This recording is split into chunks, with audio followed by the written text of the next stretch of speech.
Let's start this question. If percentage dissociation for reaction PCl5 to PCl3 plus Cl2 is 20% at 1 atm. अच्छा, इस question में आपको ये जो 1 atm प्रेशर दिया है, ये अभी हम ये मान के सॉल्व कर रहे हैं कि स्टार्टिंग का प्रेशर 1 atm है, राइट? अगर इक्विलिब्रियम का प्रेशर अगर 1 atm होगा, अगर टोटल प्रेशर एट इक्विलिब्रियम अगर 1 है, देन आंसर कुछ और आएगा, मीन्स उस केस में आंसर 0.05 आएगा।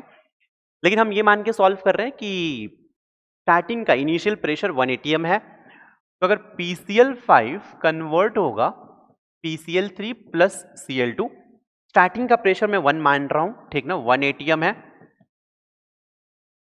20% रिएक्ट हुआ है, तो 1 में से अगर 20% 0.2 होगा, मीन्स 0.8 atm रिमेनिंग होगा।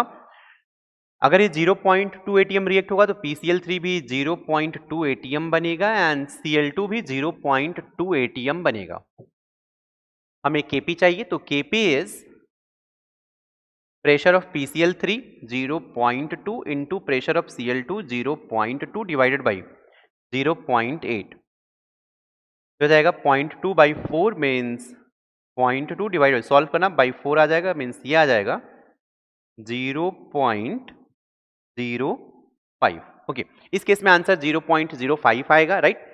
लेकिन हाँ, इसी क्वेश्चन में अगर आप ये माने कि 1 atm इक्विलिब्रियम का प्रेशर है, तो आप अगर सॉल्व करेंगे ना, तो उस केस में आंसर 0.04 आएगा, राइट? तो हमने ये माना इस क्वेश्चन में, ध्यान रखना कि ये 1 atm इनिशियल प्रेशर है। तो यहाँ पे concept used is degree of dissociation.